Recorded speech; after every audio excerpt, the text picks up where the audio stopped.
I have problem with the touch panel of miele prolitik oven H5900. The 3 touch bottom on the right are not responding. Thanks for counting on us to help with your appliance problem. My name is I look forward to helping you. The touch panel will likely need to be replaced, but let's see if a hard reset does any good. Turn the power off at the mains for at least 4 hours to allow the electronic control to reset.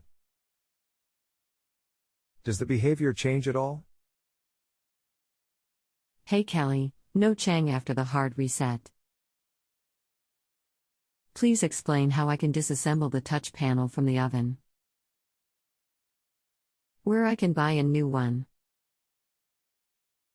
If you can please look for price. Thank you Aharon.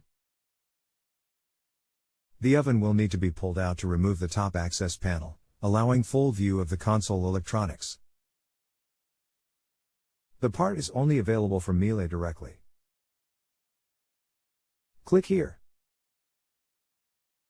If you have a home improvement or appliance question and want to chat with an expert now, visit justanswer.com/ythi.